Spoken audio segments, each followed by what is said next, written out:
Oi, crianças! Como é que vocês estão, meus amores? Estão bem? Espero que sim, tá? Passando essa semana novamente, fazer aquela chamadinha, tá? Para nossas atividades da semana, para os nossos novos assuntos, tá? E o assunto dessa semana é poema visual. Então, pensando nisso, resolvi fazer uma homenagem a vocês, tá? E a tudo que eu sinto saudade. Olha só. Isso aqui, crianças, é um poema visual. Nos slides adiante, eu vou explicar como é que vocês fazem um poema visual, tá? Mas olhem só, esse poema tem a palavra saudade e no contorno da palavra saudade eu coloquei tudo o que no momento eu estou sentindo falta, que inclusive de vocês, tá? Sinto falta dos meus alunos, sinto falta do moderno, do meu trabalho, sinto falta de parentes, de amigos, de primos. Nossa, falta de sair de casa. Tenho certeza que vocês também estão assim, né? Então, a minha homenagem hoje vai para vocês e para tudo que eu sinto falta, que eu sinto saudade, tá, crianças? Então, vamos lá, focar nos estudos, fazer nossas atividades, que essa semana, ó, vai ser bem interessante e bem legal, tá? Uma boa semana para vocês, fiquem bem. Beijos, um forte abraço em cada um de vocês. Tchau, crianças. Olá, crianças, tudo bem? Hoje a gente vai estudar um pouquinho sobre o poema visual, tá? Ele tem uma característica um pouquinho diferente dos poemas que a gente costuma ler ou estudar. Aqueles poemas que sugerem a leitura de versos, de estrofes, presença ou não de rimas. O poema visual ele tem uma característica um pouco diferente, porque ele explora a relação do significado das palavras com as imagens. Nos poemas visuais, crianças, em muitos deles a leitura ela segue o contorno de uma imagem, de um desenho, ou então as próprias palavras elas formam um desenho. Por isso o poema visual. Então ele requer uma leitura um pouquinho diferente daquela que a gente conhece de versos, estrofes, presença ou não de rimas. Tudo bem? Vamos ver aqui alguns exemplos. Aqui no primeiro exemplo, guarda-chuva. O poema visual aqui, ele contorna a imagem de um guarda-chuva, certo? Aqui no outro exemplo, o poema é xícara. Logo, algumas palavras fazem menção à palavra a xícara, né? O objeto xícara. Aqui, o texto já faz o contorno da letra S. E nesse aqui, a aranha, o poema faz o contorno da aranha. Então, os poemas visuais, eles exploram muito essa relação do significado das palavras com as imagens. Ok, crianças? Vamos lá para as atividades do livro? Vamos lá. Agora que eu já expliquei o conteúdo sobre poema visual, a gente vai partir para a correção coletiva das nossas atividades. Eu vou acompanhar vocês, vocês vão dar uma pausa no vídeo, vou dar um tempinho para vocês fazerem as atividades e logo em seguida a gente dá continuidade no vídeo, tá? Então peguem o livro de vocês, aqui ó, vamos resolver as atividades juntos, tudo bem? Acompanhando, fazendo esse acompanhamento. E eu vou dar sugestões de resposta para vocês, vou ajudar vocês, certo? Vamos lá? Crianças, então vamos lá? Agora que eu dei esse tempinho para vocês responderem, vou fazer esse acompanhamento agora da resolução, tá? Com vocês, a nossa correção coletiva. Então vamos lá? Vamos lá, começando. Poema visual, me acompanhem, tá? Você já conhece algumas características dos poemas: versos e estrofes, presenças ou ausência de rimas, o jogo com o sentido das palavras. Esse é um poema visual, certo? Mas e se os versos brincassem com o espaço da página em branco? Primeira questão, vamos lá. Leia o poema a seguir e veja como o poeta distribuiu as palavras na página. Vamos ler o poema. Lua na água. Alguma lua? Lua alguma? Vamos lá para a segunda questão? O que você notou sobre a disposição das palavras no poema de Paulo Leminski? O que a gente observou? Que alguns versos estão de ponta cabeça e escritos de trás para frente. Então, olha só, crianças. Quem colocou isso aí na segunda questão? Muito bem, parabéns, tá? Vamos para a terceira? Me acompanhem aí, vamos lá. O poema se refere a 2 elementos da natureza. Quais são eles? 2 elementos, crianças, quais são? Quem colocou aí? Quem conseguiu responder? A lua e a água. Muito bem, parabéns para quem acertou. Vamos lá, continuando. Quarta questão. Releia este trecho.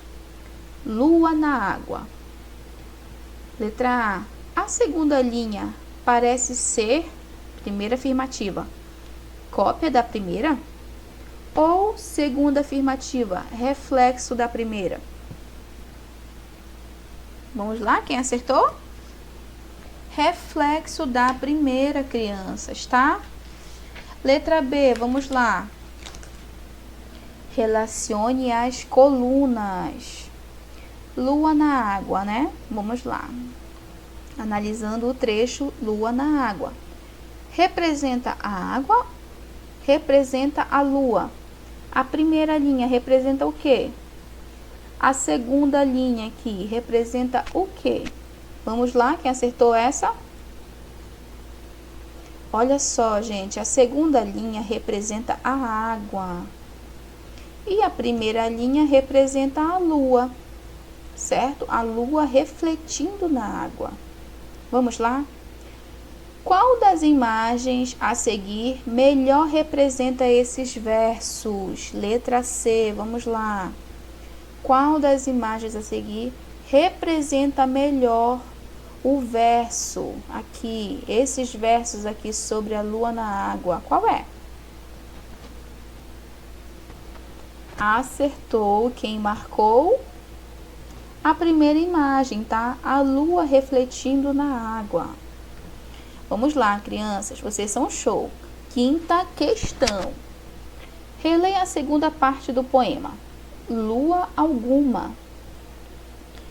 No segundo verso, que está embaixo aqui, crianças, nem todas as letras estão refletidas. Por quê?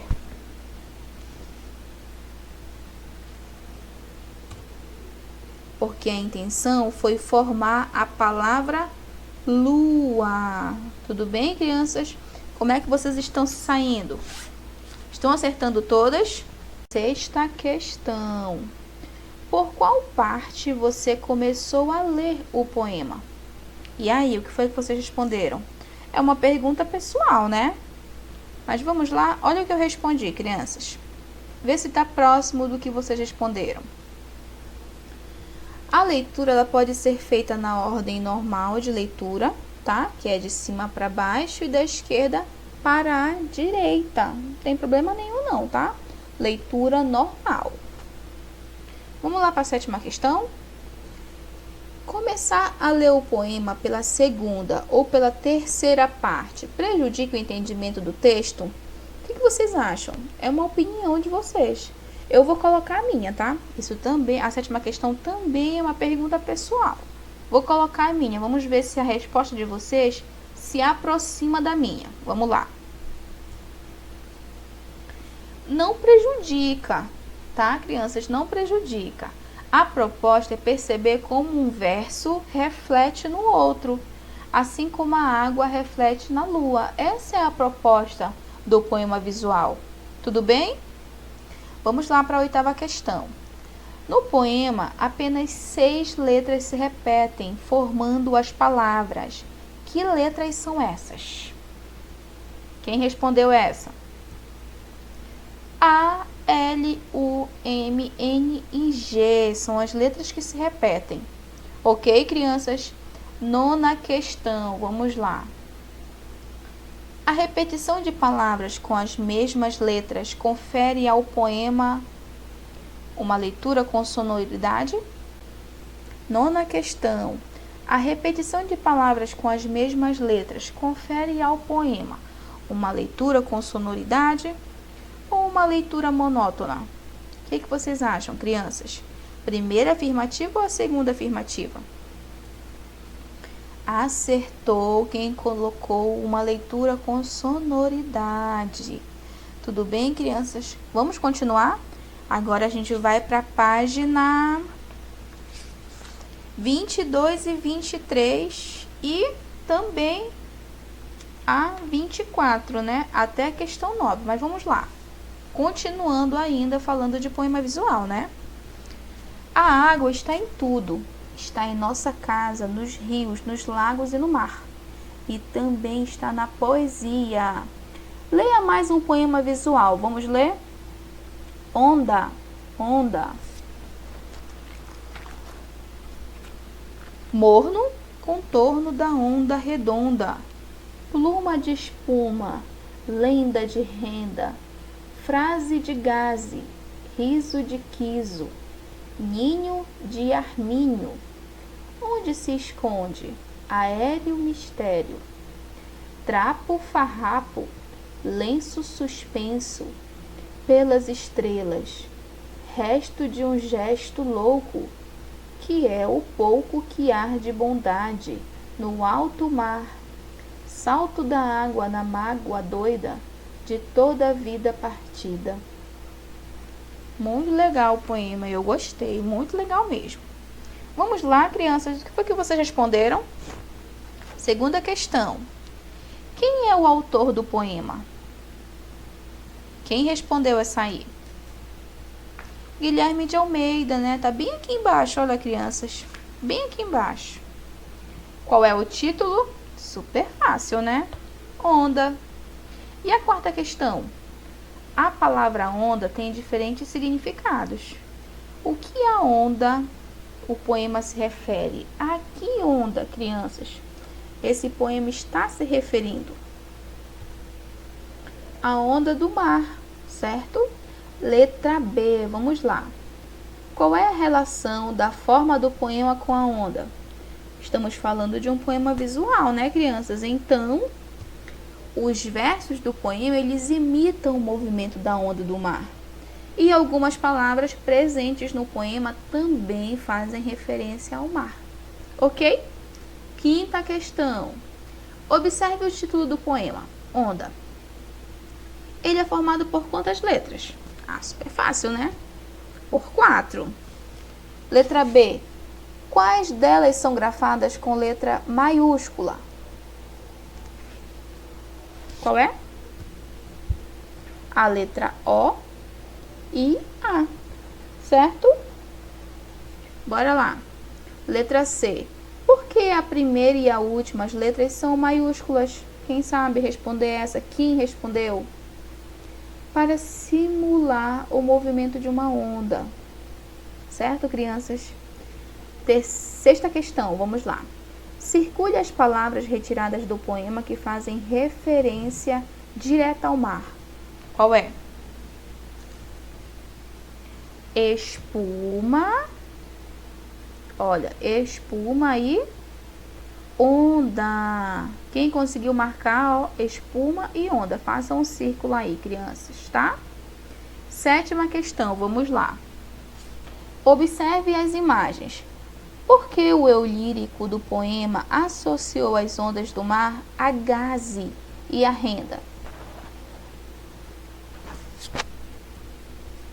Porque elas lembram a espuma formada pelo movimento das ondas. Tudo bem? E aí, estão acertando todas? Então, vamos continuar. Oitava questão. A expressão salto d'água, utilizada no poema, descreve o quê? A onda, a espuma ou o mar? E aí, quem acertou? A onda, né? Nona questão.